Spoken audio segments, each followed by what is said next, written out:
கிறிஸ்துவின் நாமத்தினாலே உங்கள் யாவருக்கும் அன்பான வாழ்த்துக்களை நான் தெரிவித்துக் கொள்கிறேன். மற்றொரு இனிய காலை பொழுதுக்காக நன்றியோடு ஆண்டவரை துதிக்கிறேன். இன்றைக்கு உங்களோடு தியானிக்க விரும்புகிற ஆண்டவருடைய வார்த்தை சகரியா 4:7. ஓ பெரிய பர்வதமே, நீ எம்மாத்திரம் செருபாபேலுக்கு முன்பதாக சமபூமியாவாய். என் அன்புக்குரிய சகோதர சகோதரிகளை, இன்னைக்கு காலை எழுந்திரிச்ச உடனே சில காரியங்கள் மனசுக்கு முன்னாடி பெருசாக தெரியுது. நான் இந்த வீட்டை கட்டி முடிச்சுடுவேனா? நான் இப்படி வாழலாமா? என் தொழில் நம்ம சரியாகுமா? பழைய நிலைமைக்கு நான் போக முடியுமா? ஒன்றுமே இல்லைன்னு சொல்லி இவங்க எனக்கு எதிராக வர்றாங்க, என் ஆஃபீஸில் எனக்கு எதிராக இவங்கெல்லாம் இருக்கிறாங்க. இந்த காரியங்கள் வாழ்க்கையில் பலவீனமாக இருக்குது. எல்லாத்தையும் லிஸ்ட் போட்டு உட்காந்துட்டு யோசிச்சுட்டு இருக்கீங்களா? கர்த்தர் உன்னையும் என்னையும் அழைத்தது திகைத்து போய் மலையை பார்த்து திகைத்து நிற்பதற்காக ஆண்டவர் உங்களை என்னை அழைக்கலைங்க. மலைகளை வழியாக்குற தேவன் உன் பக்கத்தில் உண்டு என்பதை மறந்து விடாதீங்க. மலை அகன்று போய் என்று சொன்ன தேவன் பக்கத்தில் இருக்கார் என்பதை மறந்து விடாதீங்க. அவரும் பக்கத்தில் சொல்றாரு, நீ மலையை பார்த்து சமுத்திரத்திலே தள்ளுண்டு போய் என்று சொன்னபடியே நடக்கும் என்று சந்தேகப்படாமல் விசுவாசித்தால் நீ சொன்னபடியே ஆகும்.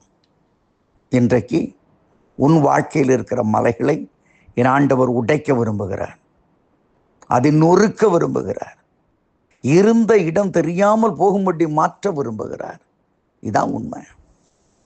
மலையை பார்த்து நம்ம நின்று கலைஞனை செய்ய அன்னைக்கு சவுல் மக்கள் கம்பெனி அப்படிதான் இருந்துச்சுங்க. சவுல் கம்பெனி என்ன பண்ணிச்சுது? கோலியாத்த பாருன்னா அவ்வளவு ஒளிஞ்சிடுவான். அவன் சத்தம் போட்டு கண்ணா புண்ணான்னு பேசுவான். அவனை ஃபேஸ் பண்ணுறதுக்கு ஆள் இல்லைங்க. ஏயா என்னையா பேச நீ, கொஞ்சம் போரு, நாங்கள் ஒரு ஆளை பார்க்கணும்னு சொல்றது கூட ஆள் இல்லை. ஒரு வாய்தா டேட்டு கேட்க கூட ஆள் இல்லைங்க. ஆனால் ஒருவனுக்கு தான் அந்த துணிச்சல் வந்தது, சின்ன தாவீது. a little boy, a little man, ஒரு சின்ன மனிதன் எழும்பி நின்று சொன்னா, இந்த ஜீவனுள்ள தேவன் நிந்திப்பதற்கு இந்த பெலிஸ்தன் எம்மாத்திரம். ஹல்லேலூயா. நின்னா அவன் முன்னாடி போய் அவனை பார்க்கிறான். இன்னைக்கு உன்னை கொல்லுவேன்றான். இன்றைக்கு ஆண்டவராகிய கர்த்தர் உனக்கு கொடுத்திருக்கிற அதிகாரம் தான் இதுதான். உன் பக்கத்தில் 1000 பேரும் உன் வலது பக்கத்தில் 10,000 பேர் இருப்பார்கள். அதை நீ காணுவா. எல்லாம் எதிராக வர மாதிரி பாப்பா, அதெல்லாம் பார்த்துரு. ஆனால் ஆண்டவர் ரிசல்ட்டை சொல்றாரு, விழுந்தாலும் உன் கண்களினால் மாத்திரம் நீ காண்பாய், உனக்கு அது சோதனை வராதுன்னு கர்த்தர் சொல்றார். இன்றைக்கு மலைகள் உனக்கு முன்பதாக தென்படுகிறதா? இயேசுவின் நாமத்தால் ஒன்றை சொல்கிறேன், அவைகள் அகற்றப்பட வேண்டிய, நொறுக்கப்பட வேண்டிய மலைகள் என்பதை மறந்து விடாத. என் வாழ்க்கையில் நான் பார்த்துருக்கேங்க. ஆண்டோடைய கிருபையினால கிட்டத்தட்ட 40 ஆண்டுகளுக்கு மேலாக ஊழியத்தில் இருக்கிற நான் சொல்லுகிறேன், நிறைய மலைகளை நான் பார்த்துருக்கிறேன். இதோட முடிஞ்சு போச்சுன்னு சொன்ன ஆளுங்கள்லாம் இருக்காங்க. நீ எல்லாம் ஒரு ஆளு, உனக்கு ஒரு ஊழியம், உனக்கு ஒரு குடும்பம் சிரிச்ச ஆளுங்கெல்லாம் இருக்கிறாங்க. பரிதாபமாக இருக்கிறாங்க. நமக்கு இப்போ அவங்கள பார்த்து அழணும் போல இருக்கு. ஓ பெரிய பர்வதமே, தேவனுடைய பிள்ளைகளோடு யாரும் எதிர்த்து நிற்க முடியாது. சவால் விட்டவங்க நிற்க முடியாது. அற்பமாய் பேசுறவங்க நிற்க முடியாது. ஏனென்றால் அவர்களோடு இருப்பது மாம்சபலன், உன்னோடு இருப்பது தேவனாகிய கர்த்தர். அன்றைக்கு லாசரஸ் எவ்வளோ அற்புதமா எண்ணப்பட்டான். எவ்வளோ லாசரு ஐஸ்வர்யம் பார்க்கும்போது சிரிப்பு. எடா நாய்க்கு போடுற சாப்பாட்டை தின்னுட்டு இருக்கேன், நீ எனக்கு பேர் வேறு லாசரு, யெகோவாவுடைய ரட்சிப்பாக்கும். அவர் எப்படிவா ரட்சிக்க முடியும்? எங்களை பார், எப்படி எங்களெல்லாம் ரட்சித்திருக்கிறார். நீ கைவிடப்பட்டவன். நாள் ஒன்று வந்தது, லாசரு பரலோகம் போனான். ஆபிரகாம் மடியில் டைரக்டாக போய் உட்கார்ந்து செல்லமாக சாப்பிட்டுட்டு இருக்கிறான். இப்போ அவனுக்கு கிண்டல் பண்ண அவ்வளோ நேரம் எட்டி பார்க்குறான். ஆமாம், இந்த போய் எப்படி அங்கே போனான்? ஆண்டவராகிய கர்த்தர் அந்த மலைகளை பார்க்க வைக்கிறார். அந்த மலைகளே மலைச்சு போய் உன்னை பார்க்குற ஒரு நாள் வரும்னு சொல்கிறாரு. நான் திரும்ப சொல்லட்டுமா? யாரெல்லாம் உன்னை மலை மாதிரி இருந்து மேலே முன்னேற முடியாதபடி கம்பீரமாக நிற்கின்னு பார்க்குறாங்களோ, அவங்களே உன்னை திரும்பி மலைச்சு பார்க்க போகிறாங்க. Praise the Lord. அந்த அந்த வல்லமை கர்த்தர் உனக்கு கட்டளையிடுகிறார். இன்றைக்கு எழுதி வைத்துக் கொள்ளுங்கள். எந்தெந்த காரியங்களை மலைத்து போய் இருக்கிறீர்களோ அவைகள் உங்கள் காலடியில் விழப்போகிறது. Praise the Lord. ஆண்டவரால் முடியும்.